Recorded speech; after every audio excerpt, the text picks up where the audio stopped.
all, welcome to Competitive Cracker. ഞാൻ ധന്യ. അപ്പോൾ നമ്മുടെ അടുത്ത സെറ്റ് എക്സാമിനായി എല്ലാവരും തയ്യാറെടുപ്പൊക്കെ തുടങ്ങിയിട്ടുണ്ടാവും. അപ്പോൾ നന്നായിട്ട് തന്നെ പ്രിപ്പറേഷൻ പോയിക്കോട്ടെ. പ്രിപ്പറേഷൻ എങ്കിലും സ്റ്റാർട്ട് ചെയ്യാത്തവർ ഇത് മാത്രം ആലോചിക്കുക. നിങ്ങൾക്ക് കഴിഞ്ഞ തവണ നിങ്ങളുടെ കൂടെ സെറ്റ് എക്സാം എഴുതിയ ഒരുപാട് പേർക്ക് നല്ല മാർക്ക് ഉണ്ട്. അവരെന്തായാലും സെറ്റ് എക്സാം ക്വാളിഫൈ ചെയ്യും, അല്ലെങ്കിൽ ക്വാളിഫൈഡ് ഓൾറെഡി ആണ് എന്നൊരു രീതിയിൽ വിചാരിച്ച് ഭയങ്കര സന്തോഷിച്ചിരിക്കുവാണ്. അപ്പൊ നിങ്ങളും അവരുടെ കൂടെ സെറ്റ് എക്സാം എഴുതുന്നതാണ് അല്ലെ. ഇനിയിപ്പോ നിങ്ങളുടെ ലക്ഷ്യം അടുത്ത സെറ്റ് എക്സാം എന്നുള്ളത് തന്നെയാണ്. അപ്പൊ നമ്മൾ ഇതുപോലെ തന്നെ പോയിട്ട് സെറ്റ് എക്സാമിന്, അതായത് നമ്മുടെ ജൂണിൽ തന്നെ എക്സാം നടക്കും. സോ എക്സാമിന് ഒരു മാസം മുൻപ് തൊട്ട് പ്രിപ്പറേഷൻ സ്റ്റാർട്ട് ചെയ്താൽ മതി എന്ന് വിചാരിക്കുന്നവരാണെന്നുണ്ടെങ്കിൽ അങ്ങനെ ഒരിക്കലും ചെയ്യരുത്. എന്തായാലും ഇപ്പൊ തന്നെ പ്രിപ്പറേഷൻ സ്റ്റാർട്ട് ചെയ്യുക. അങ്ങനെ സ്റ്റാർട്ട് ചെയ്ത് കഴിഞ്ഞാൽ നമുക്ക് ഇതുപോലെ എന്ത് ചെയ്യാം, നമുക്ക് സെറ്റ് എക്സാം ക്വാളിഫൈഡ് എന്നൊരു രീതിയിൽ നമുക്ക് ഈ ഒരു പോസ്റ്ററിലൊക്കെ ഇടം പിടിക്കാവുന്നതാണ്. അപ്പൊ ഇവർക്ക് സാധിക്കുമെങ്കിൽ ഉറപ്പായിട്ടും നിങ്ങൾക്കും സ്റ്റാർട്ട് ചെയ്യും. അപ്പൊ ഇവരെന്തായാലും എക്സാമിന് ഒരു മാസം മുൻപായിരിക്കില്ല പ്രിപ്പറേഷൻ സ്റ്റാർട്ട് ചെയ്ത്, എന്തുകൊണ്ടും കുറച്ച് മാസങ്ങൾ മുൻപ് തന്നെ പ്രിപ്പറേഷൻ സ്റ്റാർട്ട് ചെയ്ത് നല്ല രീതിയിൽ പഠിച്ചു കഴിഞ്ഞാൽ മാത്രമാണ് നമുക്ക് ഈ ഒരു കോമ്പറ്റേറ്റീവ് എക്സാം നമുക്ക് ക്രാക്ക് ചെയ്യാനായിട്ട് സാധിക്കുള്ളൂ. അപ്പൊ അതിന് പ്രിപ്പറേഷൻ ഇപ്പോഴേ സ്റ്റാർട്ട് ചെയ്യാം. പിന്നെ അടുത്തൊരു കാര്യം എന്ന് പറയുന്നത് ഫോക്കസ് ഏരിയാസ് ഐഡന്റിഫൈ ചെയ്ത് തന്നെ പഠിക്കാനായിട്ട് ശ്രമിക്കുക. നമ്മുടെ സ്ട്രെങ്ത്തും വീക്ക്നെസ് ഒക്കെ നമുക്ക് മാത്രമേ അറിയുള്ളൂ. അപ്പൊ നമ്മുടെ സ്ട്രെങ്ത് എന്താണെന്ന് മനസ്സിലാക്കുക, നമ്മുടെ വീക്ക്നെസ് എന്താണെന്ന് മനസ്സിലാക്കുക. നമ്മൾ ഇപ്പോഴേ പഠിക്കാൻ സ്റ്റാർട്ട് ചെയ്ത് കഴിഞ്ഞാൽ നമുക്ക് നമ്മുടെ വീക്ക് ആയിട്ടുള്ള ആ ഒരു ഏരിയ ഉണ്ടല്ലോ, ആ ഏരിയാസ് നമുക്ക് ഇപ്പൊ കവർ ചെയ്യാനായിട്ട് സാധിക്കും. ഇനി അങ്ങനല്ല, നിങ്ങൾ ഇപ്പൊ സ്റ്റാർട്ട് ചെയ്യുന്നില്ലെങ്കിൽ നമ്മുടെ സ്ട്രെങ്ത് ആയിട്ടുള്ള ആ ഒരു ഏരിയാസ് മാത്രമേ നമുക്ക് നോക്കാൻ പറ്റുള്ളൂ. അപ്പോഴും നമുക്ക് സെറ്റ് എക്സാം ക്വാളിഫൈ ചെയ്യാനായിട്ട് സാധിക്കില്ല. അപ്പൊ ഇപ്പോഴേ അതൊക്കെ ഐഡന്റിഫൈ ചെയ്തുകൊണ്ട് നമ്മുടെ ഫോക്കസ് ഏരിയാസ് ഐഡന്റിഫൈ ചെയ്തുകൊണ്ട് പഠിക്കുക. അപ്പൊ ഈ ഫോക്കസ് ഏരിയാസിൽ ഒരു 5 ഫോക്കസ് ഏരിയാസ് ഞാൻ ഇന്നത്തെ വീഡിയോയിൽ പറയുന്നതായിരിക്കും. സോ നിങ്ങൾ ഒരിക്കലും വീഡിയോ സ്കിപ്പ് ചെയ്യരുത്. വീഡിയോ സ്കിപ്പ് ചെയ്യാതെ തന്നെ കാണാനായിട്ട് ശ്രമിക്കുക. 5 ഫോക്കസ് ഏരിയാസ് ആണ്. പക്ഷെ ജനറൽ പേപ്പറിൽ ഇത്രയേ ഫോക്കസ് ഏരിയാസ് ഉള്ളൂ എന്നല്ല. ഇന്നത്തെ വീഡിയോയിൽ ഞാൻ മെയിൻ ആയിട്ടുള്ള ഒരു 5 ഫോക്കസ് ഏരിയാസിനെ കുറിച്ചാണ് പറയുന്നത്. അതിന്റെ ക്വസ്റ്റ്യൻസ് ആണ് ഡിസ്കസ് ചെയ്യുന്നത്. സോ ഇത് നമ്മുടെ കഴിഞ്ഞ സെറ്റ് എക്സാം കഴിഞ്ഞ സമയത്ത് നമ്മുടെ സ്റ്റുഡൻസ് നമുക്ക് തന്നിട്ടുള്ള ഭയങ്കര വാല്യുബിൾ ആയിട്ടുള്ള, ഭയങ്കര പ്രീഷ്യസ് ആയിട്ടുള്ള കമന്റ്സ് ആണ് കേട്ടോ, റിവ്യൂസ് ആണ്. അങ്ങനെ ഒരുപാട് റിവ്യൂസ് ഉണ്ട്. പക്ഷെ ഇതിൽ ഇത് മാത്രമേ ഉൾപ്പെടുത്തിയിട്ടുള്ളൂ. ഒരുപാട് റിവ്യൂസ് തന്നിട്ടുണ്ട്. അപ്പൊ അവരുടെ എല്ലാവരുടെയും സ്നേഹത്തിന് ഒരുപാട് നന്ദി എന്നും കൂടെ പറയുകയാണ്. അപ്പൊ ഫോക്കസ് ഏരിയാസ്, ഒരു 5 ഫോക്കസ് ഏരിയാസ് ആണ് ഞാൻ മെയിൻലി പറയാനായിട്ട് ആഗ്രഹിക്കുന്നത് കേട്ടോ. 5 ഫോക്കസ് ഏരിയാസ് ആണ്. അതിൽ ഒന്നാമത്തെ കാര്യം, ഒരു സംശയമില്ല, ഞാൻ എപ്പോഴും ഇതിന് മുൻപൊക്കെ പറഞ്ഞ കാര്യമാണ്, എക്സാമിന് മുൻപൊക്കെ പറഞ്ഞ കാര്യമാണ്. Unit 4 module 4 history and policies of education ഉള്ളത് വളരെ ഇമ്പോർട്ടന്റ് ആയിട്ടുള്ള ഒരു സെഷൻ ആണ്. ഏതാണ്? History and policies. അപ്പൊ അതിൽ ഒരു ടോപ്പിക് പോലും ഞാൻ വിടാനായിട്ട് പറയില്ല. കാരണം അത്രയും ഇമ്പോർട്ടന്റ് ആയിട്ടുള്ള ഒരു ഏരിയ തന്നെയാണ് ഹിസ്റ്ററി ആൻഡ് പോളിസീസ് എന്ന് പറയുന്നത് കേട്ടോ. History and policies of education എന്ന് പറയുന്നത്. അപ്പൊ അതിൽ തന്നെ ഫോക്കസ് ഏരിയാസ് എന്ന് പറയുമ്പോൾ കുറെ ഫോക്കസ് ഏരിയാസ് ഉണ്ട്. അപ്പൊ അതിൽ ഞാൻ മെയിൻ ആയിട്ട് ആ ഒരു മൊഡ്യൂൾ മൊത്തം പഠിക്കുക എന്നതുകൊണ്ട് ഞാൻ ഉദ്ദേശിച്ചത് ഇപ്പൊ മൊത്തം പഠിക്കണം. പക്ഷെ എന്നാലും അതിൽ ഏറ്റവും ഇമ്പോർട്ടന്റ് ആയിട്ടുള്ള ഒരു ഏരിയ ആണ് ഈ ഒരു ഏരിയ എന്ന് പറയുന്നത്. നോക്കിക്കേ, കഴിഞ്ഞ തവണ ഈ കഴിഞ്ഞ സെറ്റ് എക്സാമിന് വന്നതാണ്. Which British educational document is often referred as Magna Carta in Indian education. അപ്പൊ ഇത് വളരെ സിമ്പിൾ ആയിരുന്നു. കാരണം മാഗ്ന കാർട്ട എന്ന് പറയുന്നത് വുഡ്സ് ഡെസ്പാച്ച് ആണ്. അതിനെയാണ് Magna Carta in Indian education എന്ന് പറയുന്നത് എന്നുള്ളത് നമുക്ക് എല്ലാവർക്കും അറിയുന്ന കാര്യമാണ് അല്ലെ, നമുക്ക് ഓൾറെഡി അറിയുന്ന കാര്യമാണ്. പക്ഷെ ഞാൻ ഉദ്ദേശിച്ച കാര്യം, നമ്മൾ ഇതില് ബാക്കി ഓപ്ഷൻസ് നോക്കിക്കേ.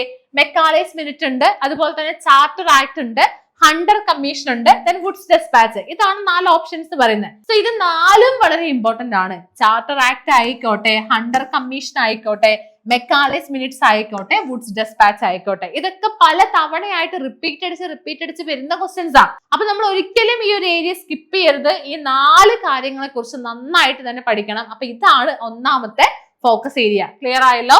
അപ്പൊ ജസ്റ്റ് ഞാൻ ചെറുതായിട്ടൊന്ന് പറഞ്ഞു പോവാം. വുഡ്സ് ഡെസ്പാച്ച് എന്ന് പറയുന്നത് 1854 എന്നൊരു കാര്യം നിങ്ങൾ മനസ്സിലാക്കുക. Authored by sir Charles Wood for lord. അത് പഠിക്കേണ്ട, ജസ്റ്റ് ഈ ഒരു ഇയർ മാത്രമേ ഞാൻ ഇവിടെ മെൻഷൻ ചെയ്യുന്നുള്ളൂ. ഇനി മെക്കാലേസ് മിനിറ്റ്സ് പറയുന്നത് എപ്പോഴാണ്? 1835 ആണ്. 1835 ആണെന്ന് മനസ്സിലാക്കുക. ചാർട്ടർ ആക്ട് എന്ന് പറയുന്നത് 1813 ആണ്.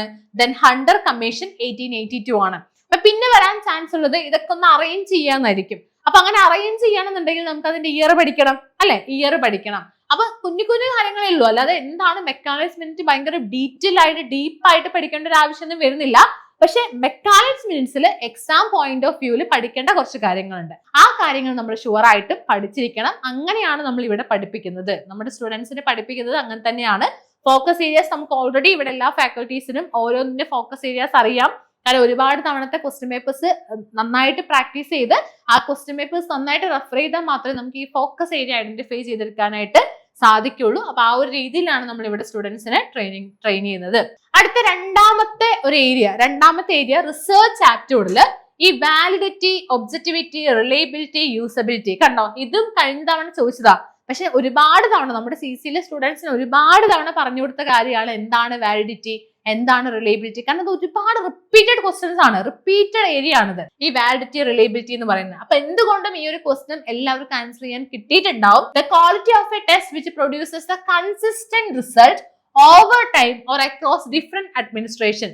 സോ കൺസിസ്റ്റൻസി എന്നുള്ളൊരു വാക്കുണ്ടെങ്കിൽ തന്നെ നമുക്ക് വേറെ ഒന്നും നോക്കേണ്ട ആവശ്യമില്ല. അതിന്റെ ആൻസർ ഓപ്ഷൻ സി, റിലയബിലിറ്റി ആണ്. കൺസിസ്റ്റൻസി എന്ന് പറയുമ്പോൾ റിലയബിലിറ്റി ആണ്. അപ്പൊ ഈ 4 കാര്യങ്ങൾ നന്നായിട്ട് തന്നെ നോക്കണം.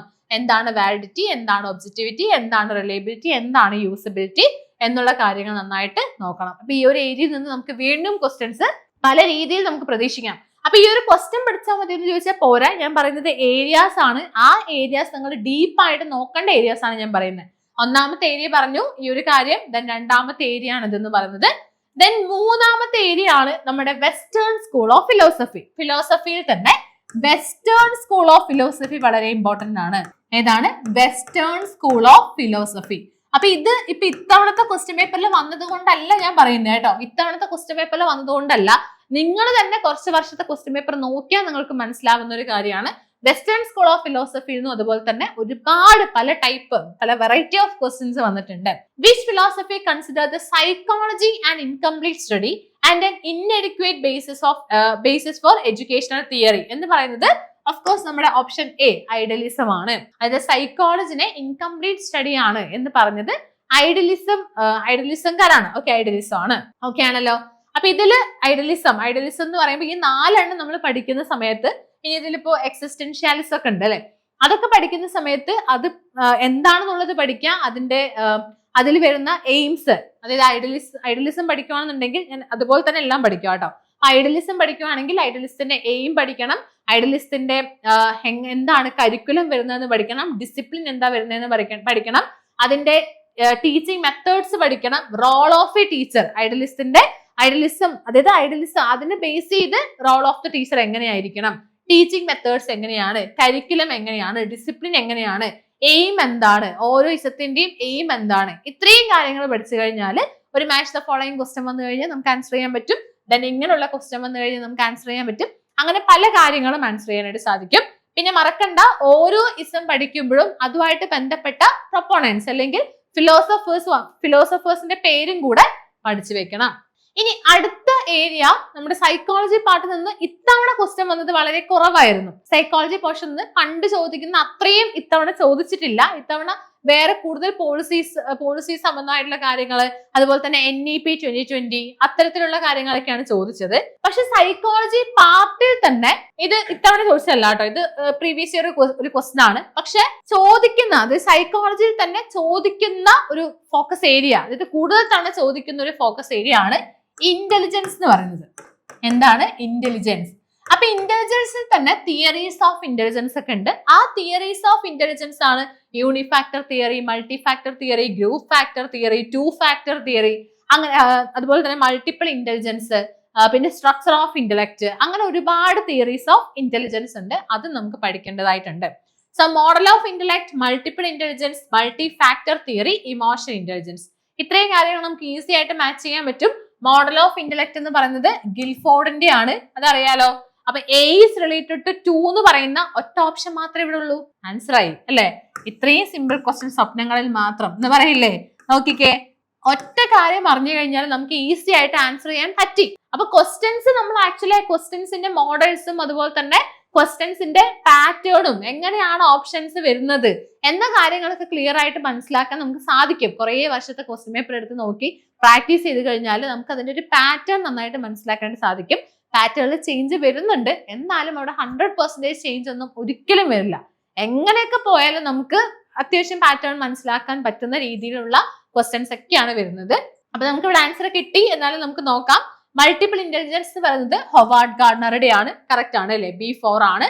ദെൻ മൾട്ടി ഫാക്ടർ തിയറി എന്ന് പറയുന്നത് തോണ്ടേക്കിന്റെ ആണ്. Then emotion intelligence of course നമ്മുടെ ഡാനിയൽ ഗോൾമാൻ അല്ലെ, ഗോൾമാന്റെ ആണ്. ക്ലിയർ ആയല്ലോ? അപ്പൊ ഓപ്ഷൻ എ ആണ് ഇവിടെ കറക്റ്റ് ആൻസർ ആയിട്ട് വരുന്നത്. അടുത്ത ക്വസ്റ്റ്യൻ NEP 2020 ആയിട്ട് ബന്ധപ്പെട്ട് ഇത്തവണ 2-3 ക്വസ്റ്റ്യൻസ് ചോദിച്ചിട്ടുണ്ട്. അതിലൊരു ക്വസ്റ്റ്യൻ ആണ് ഇത് കേട്ടോ. ഇതും എനിക്ക് തോന്നുന്നു കഴിഞ്ഞ തവണ ചോദിച്ചൊരു ക്വസ്റ്റ്യൻ തന്നെയാണ്. ദ എക്സ്പാൻഷൻ ഓഫ് PARAKH, നമുക്ക് പറാക്സ് എന്നൊക്കെ പറയാം. Okay, PARAKH, the abbreviation of the agency formed by central education ministry. അപ്പൊ ഇത് എന്തിന്റെ അബ്രിവേഷൻ ഫോം ആണെന്നാണ് പറയുന്നത്. ഓക്കെ, അതായത് ഇതിന്റെ ഫുൾ ഫോം ആണ് അവിടെ ചോദിക്കുന്നത്. PARAKHന്റെ ഫുൾ ഫോം എന്താണെന്നാണ് ചോദിക്കുന്നത്. ഇത് ജസ്റ്റ് NEP വായിച്ചവർക്ക് എന്തായാലും ആൻസർ കിട്ടിയിട്ടുണ്ടാവും. കാരണം NEPന്റെ ഡോക്യുമെന്റ് ആയിക്കോട്ടെ അല്ലെങ്കിൽ NEP റിലേറ്റഡ് ആയിട്ടുള്ള ചെറിയ കാര്യങ്ങൾ വായിച്ചാൽ പോലും അതിൽ ഈ PARAKH പറാക്കിനെ കുറിച്ച് മെൻഷൻ ചെയ്തിട്ടുണ്ട്. അപ്പൊ അത് വായിച്ചിട്ട് പോയിട്ടുണ്ടായിരുന്നെങ്കിൽ ഉറപ്പായിട്ട് നമുക്ക് കിട്ടിയിട്ടുണ്ടാവും. എന്താണത്? ഓപ്ഷൻ എ ആണ്, performance assessment review and analysis of knowledge four holistic development. അതാണ് ഇവിടെ കറക്റ്റ് ആൻസർ ആയിട്ട് വരുന്നത്. സോ NEP 2020 നിങ്ങൾ ഒരിക്കലും സ്കിപ്പ് ചെയ്യാൻ പാടില്ലാത്ത ഒരു കാര്യമാണ് NEP 2020 എന്ന് പറയുന്നത്. അപ്പൊ ഇവിടെ നമ്മൾ വിചാരിച്ച പോലുള്ള ഏരിയാസ് ഒക്കെ ഒരുപാട് ചോദിച്ചിട്ടുണ്ട്, അതിൽ കൂടുതൽ കാര്യങ്ങളും ചോദിച്ചിട്ടുണ്ട് കേട്ടോ. അപ്പൊ ഞാൻ ഇന്ന് ഞാൻ പറയുന്നത് ഈ NEP 2020 അതുപോലെ ഇന്റലിജൻസ് അങ്ങനെ ഒരു 5 ഏരിയാസ് ആണ് ഞാൻ ഇപ്പൊ പറഞ്ഞത്. ഇനി നമുക്ക് ബാക്കി വീഡിയോസിൽ എന്ത് ചെയ്യാം? ബാക്കി വീഡിയോസിൽ നമുക്ക് ഇനിയുള്ള ഫോക്കസ് ഏരിയാസും കാര്യങ്ങളൊക്കെ ബാക്കി വീഡിയോസിലായിട്ട് പറയാം. ഇനി നിങ്ങൾക്ക് എന്തെങ്കിലും ഫോക്കസ് ഏരിയാസ് സജഷൻസോ അല്ലെങ്കിൽ നിങ്ങൾക്ക് തോന്നുന്ന ഇമ്പോർട്ടന്റ് ആണ് എന്ന് വിചാരിക്കുന്ന കാര്യങ്ങൾ ഉണ്ടെങ്കിൽ നിങ്ങൾക്ക് ഈ വീഡിയോന് താഴെ ഉറപ്പായിട്ട് നിങ്ങൾക്ക് കമന്റ് ചെയ്യാവുന്നതാണ്. അല്ലെങ്കിൽ ആ ഏരിയാസിലുള്ള വീഡിയോസ് വേണമെന്നോ അങ്ങനെ എന്തെങ്കിലും ഉണ്ടെങ്കിൽ നിങ്ങൾക്ക് ഉറപ്പായിട്ടും താഴെ കമന്റ് ചെയ്യാം. അപ്പൊ ഞാൻ ഇന്ന് പറഞ്ഞ ഏരിയാസ് ഇതൊക്കെയാണ്. NEP 2020 ഉറപ്പായിട്ടും പഠിക്കേണ്ടതാണ്. ദെൻ ഇന്റലിജൻസ്, നമ്മുടെ സൈക്കോളജി പാർട്ടിൽ തന്നെ തിയറീസ് ഓഫ് ഇന്റലിജൻസ് വളരെ ഇമ്പോർട്ടന്റ് ആയിട്ട് പഠിക്കേണ്ടതാണ്. Then western school of philosophy വളരെ ഇമ്പോർട്ടന്റ് ആയിട്ട് പഠിക്കേണ്ടതാണ്. ദെൻ ഞാൻ പറഞ്ഞതുപോലെ വാലിഡിറ്റി, റിലയബിലിറ്റി അത്തരത്തിലുള്ള നമ്മുടെ റിസർച്ചിൽ വരുന്ന കാര്യം പഠിക്കേണ്ടതാണ്. ദെൻ നമ്മുടെ ഹിസ്റ്ററി ആൻഡ് പോളിസീസ് ഓഫ് എഡ്യൂക്കേഷനിൽ എസ്പെഷ്യലി ആ വുഡ്സ് ഡെസ്പാച്ച് അതുപോലെ Macaulay's minutes, charter act, Hunter commission അതൊക്കെ ഉറപ്പായിട്ടും പഠിച്ചിരിക്കേണ്ട കാര്യങ്ങളാണ്. ഓക്കെ ആണല്ലോ? അപ്പൊ ഈ പറാക്കിനെ കുറിച്ച് കൂടുതൽ വേണമെങ്കിൽ നിങ്ങൾക്ക് ജസ്റ്റ് ഒന്ന് സ്ക്രീൻഷോട്ട് എടുക്കാം എന്താണ് ഈ കാര്യം എന്നുള്ളത്. ഞാൻ മെയിൻലി ഇത് ഒരുപാട് പറയാനല്ല ഉദ്ദേശിച്ചത്, ഏരിയാസ് മനസ്സിലാക്കി തരാനായിട്ടാണ്. അപ്പൊ എന്തായാലും ഇങ്ങനെ ഏരിയാസ് ഐഡന്റിഫൈ ചെയ്ത് അത് നിങ്ങൾ സ്കിപ്പ് ചെയ്യുന്നില്ല എന്ന് ഉറപ്പ് വരുത്തണം. കാരണം നിങ്ങൾക്ക് തോന്നുന്ന ഏരിയാസ് ആയിരിക്കില്ല ചിലപ്പോൾ ഇമ്പോർട്ടന്റ് അല്ലെ. അപ്പൊ നമുക്കത് ഇമ്പോർട്ടന്റ് ആണ് അല്ലെങ്കിൽ ഇത് ഇമ്പോർട്ടന്റ് ആണോ എന്നൊക്കെ അറിയാനായിട്ട് നമ്മൾ കുറെ വർഷത്തെ ക്വസ്റ്റ്യൻ പേപ്പേഴ്സ് ഒക്കെ എടുത്ത് നോക്കേണ്ടതുണ്ട്. അങ്ങനെ നോക്കിയാൽ മാത്രമാണ് നമുക്ക് അത് അറിയാനായിട്ട് സാധിക്കുള്ളൂ. അപ്പൊ ഇവിടെ നമ്മൾ ആ ഒരു രീതിയിൽ തന്നെയാണ് പഠിപ്പിക്കുന്നത്. ഞാൻ നേരത്തെ പറഞ്ഞതുപോലെ തന്നെ പ്രീവിയസ് ഇയർ ക്വസ്റ്റ്യൻ പേപ്പേഴ്സ് നന്നായിട്ട് അനലൈസ് ചെയ്തുകൊണ്ട് എന്തൊക്കെയാണ് ഇമ്പോർട്ടന്റ് അതിൽ നിന്നും കൂടുതൽ ക്വസ്റ്റ്യൻസും റിലേറ്റഡ് ഫാക്ട്സും അപ്ഡേറ്റഡ് ഫാക്ട്സ് ഒക്കെയാണ് നമ്മളിവിടെ പഠിപ്പിക്കുന്നത്. സോ നമ്മുടെ CC ലേണിംഗ് ആപ്പിനെ കുറിച്ച് എല്ലാവർക്കും അറിയുന്നുണ്ടാവും. CC ലേണിംഗ് ആപ്പ് നമ്മുടെ പ്ലേ സ്റ്റോറിൽ അവൈലബിൾ ആണ്. അതുപോലെ തന്നെ ലാപ്പിലാണെങ്കിൽ അവിടെ നമ്മുടെ ആപ്പ് സ്റ്റോറിൽ അവൈലബിൾ ആണ്. അപ്പൊ നിങ്ങൾ ജസ്റ്റ് ഒന്ന് ഡൗൺലോഡ് ചെയ്ത് നോക്കുക. അതിൽ ഒരുപാട് കാര്യങ്ങളുണ്ട്. നമ്മുടെ ക്ലാസ്സസും അതുപോലെ തന്നെ നിങ്ങൾക്ക് അതിൽ ക്വിസ് അങ്ങനെയുള്ള ഒരുപാട് ഇൻട്രസ്റ്റിംഗ് ആയിട്ടുള്ള ഒരുപാട് കാര്യങ്ങൾ നമ്മുടെ ആപ്പിൽ CC ലേണിംഗ് ആപ്പിലുണ്ട്. അപ്പൊ ഉടനെ തന്നെ ഡൗൺലോഡ് ചെയ്ത് നോക്കുക. നിങ്ങളുടെ കരിയർ ഇവിടെ സെറ്റ് ആക്കാനായിട്ട് ഈ ഒരു CC ലേണിംഗ് ആപ്പ് സഹായിക്കും. അതിൽ ഒരുപാട് കാര്യങ്ങളുണ്ട്. അപ്പൊ എന്തായാലും നിങ്ങളൊന്ന് എക്സ്പീരിയൻസ് ചെയ്ത് നോക്കുക. എല്ലാവരും ഒന്ന് ഡൗൺലോഡ് ചെയ്ത് അതിൽ എന്താണ് കാര്യം എന്നറിയണ്ടേ, അപ്പൊ അത് ഒന്ന് നോക്കുക എന്നുള്ളതാണ്. ഞാൻ നേരത്തെ പറഞ്ഞ കാര്യങ്ങളൊന്നും മിസ്സാക്കരുത്, ഫോക്കസ് ഏരിയാസ് മിസ്സാക്കരുത്. ആൻഡ് നിങ്ങൾക്ക് തോന്നുന്ന സ്പെസിഫിക് ഫോക്കസ് ഏരിയാസ് ഉണ്ടെങ്കിൽ അതും കൂടെ താഴെ കമന്റ് ചെയ്യുക. അപ്പൊ നമുക്ക് അടുത്ത വീഡിയോയിൽ കാണാം. Thank you.